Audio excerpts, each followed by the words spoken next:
आप सभी का जेबीपी क्लासेस के ऑनलाइन प्लेटफॉर्म पर।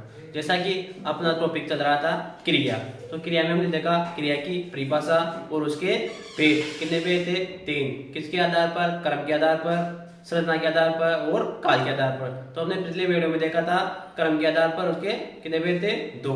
दोनों को देखा था सक्रमिक क्रिया और अक्रमिक क्रिया। अब उसी कड़ी को आगे बढ़ाते हैं आज अपन देखते हैं दूसरे आधार पर यानी संरचना के आधार पर। तो आइए दोस्तों हम देखते हैं हम संरचना के आधार पर क्रिया के भेद। ठीक है, तो संरचना के आधार पर आज का टॉपिक है अपना संरचना के आधार पर। ठीक है, अब इसकी देखते हैं परिभाषा। छोटी सी परिभाषा है, वाक्य में क्रिया का प्रयोग कहाँ किया जा रहा है, यानी वाक्य में क्रिया का प्रयोग कहाँ किया जा रहा है, किस रूप में किया जा रहा है। यानी एक तो कहाँ किया जा रहा है और किस रूप में किया जा रहा है के आधार पर किए जाने वाले भेद क्या कहलाएंगे? संरचना के आधार पर कहलाते हैं। ठीक है, यानी वाक्य में क्रिया का प्रयोग कहाँ किया जा रहा है, किस रूप में किया जा रहा है के आधार पर किए जाने वाले भेद क्या कहलाएंगे? संरचना के आधार पर कहलाते हैं। ठीक है, अब आगे भेद। अब संरचना के आधार पर इसके कितने भेद होते हैं? 5। कितने भेद होते हैं? 5 भेद होते हैं। जैसे इसका पहला है संयुक्त क्रिया, नामधातु क्रिया, प्रेरणार्थक क्रिया, पूर्वकालिक क्रिया और कृदंत क्रिया। यानी इसके कितने भेद हो गए? 5 भेद। ठीक है, अब उसी उन्हीं भेदों को हम देखेंगे आगे। यानी पहला भेद लेते हैं अपन कौन सा वाला? संयुक्त क्रिया। संयुक्त क्रिया की जो परिभाषा देखते हैं पहले। जब 2 या 2 से अधिक, जब 2 या 2 से अधिक भिन्न अर्थ वाली यानी अलग अलग अर्थ रखने वाली क्रियाओं को, यानी 2 क्रियाएं हैं जिनका क्या है? अलग अलग अर्थ है, क्रियाओं का मेल, यानी दोनों का क्या हो? मेल हो जाए, उसे क्या बोलेंगे? संयुक्त क्रिया बोलेंगे। यानी जब 2 या 2 से अधिक भिन्न अर्थ वाली यानी अलग अलग अर्थ वाली या अर्थ रखने वाली 2 क्रियाओं का जब मेल हो जाता है उसे क्या बोलेंगे? संयुक्त क्रिया बोलेंगे। तो अपने पास परिभाषा आती है, जब 2 या 2 से अधिक भिन्न अर्थ वाली रखने वाली क्रियाओं का मेल हो उसे क्या बोलेंगे? संयुक्त क्रिया कहते हैं। जैसे अतिथि आने पर स्वागत करो, जैसे हमने एग्जांपल लिया अतिथि आने पर स्वागत करो। अब इसमें अतिथि आने पर यानी आने क्या है? मुख्य क्रिया। आने क्या हो गया? मुख्य क्रिया। और स्वागत करो क्या हो गया? सहायक क्रिया। यानी मुख्य क्रिया तो कौन सी होगी? उसका अतिथि का आना, और स्वागत करना क्या हो गया? उसकी सहायक क्रिया। यानी दोनों को मिलाने पर क्या हो जाएगा?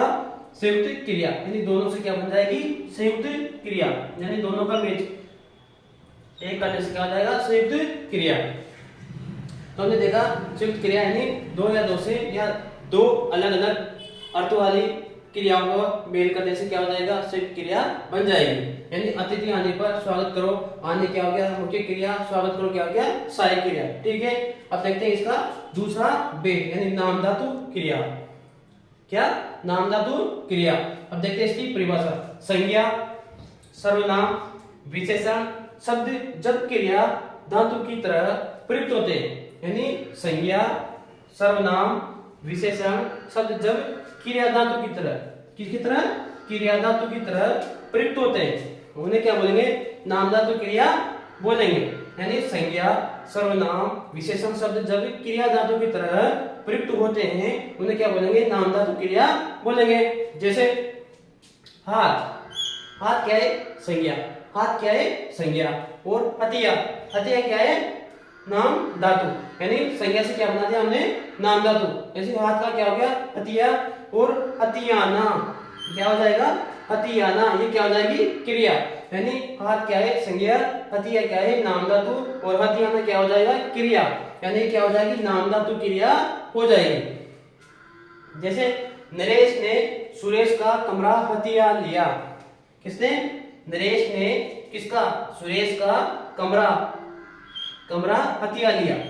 हथिया क्या हो गया? इसमें नाम धातु क्रिया हो गई। जैसे यार देखना छोटा सा एग्जांपल, जैसे संज्ञा क्या है? हाथ, नाम धातु क्या है? हथिया। इसमें प्रत्यय लगा दिया कौन सा? आना। तो क्रिया कौन सी बन गई? हथियाना। क्या बन गई?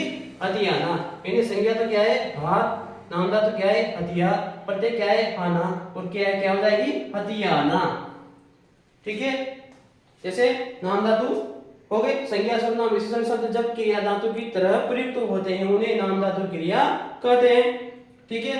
वैसे अब आज हमने देखा संरचना के आधार पर इसकी परिभाषा और इसके भेद। भेदों में हमने देखा था कितने भेद थे, 5 भेद थे। कितने भेद थे, 5 भेद थे। 5 भेद में से हमने पहला भेद लिया था संयुक्त क्रिया, ठीक है। संयुक्त क्रिया की परिभाषा देखी थी, दो अलग अलग अर्थ रखने वाली क्रियाओं का मेल करने से क्या कौन सी क्रिया बनेगी, संयुक्त क्रिया बनेगी। और दूसरा देखा था नाम धातु क्रिया, यानी संज्ञा सर्वनाम विशेषण शब्द जब क्रिया धातु की तरह प्रयुक्त होने लगे उन्हें क्या बोलेंगे, नाम धातु क्रिया बोलेंगे। जैसे हमने देखा था संज्ञा क्या है, संज्ञा क्या है, हाथ। नाम धातु क्या है, हथिया। प्रत्यय क्या लगाया, आना। और क्रिया कौन सी बन गई, हथियाना। यानी हाथ, हथिया और प्रत्यय लगाने पर क्या हो जाएगा, हथियाना। यानी सिंपल सी भाषा में है, नाम धातु क्रिया में अंत में क्या लगता है, क्या लग जाता है, प्रत्यय लगाने पर क्या हो जाती है, क्रिया बन जाती है। कौन सी वाली, नाम धातु क्रिया, ठीक है। तो आज हमने देखा संरचना के आधार पर उसके 5 भेदों में से 2 भेदों को पढ़ा। एक तो कौन सा, संयुक्त क्रिया, और दूसरी नाम धातु क्रिया। तो अगले वीडियो में देखेंगे इसका तीसरा भेद। धन्यवाद।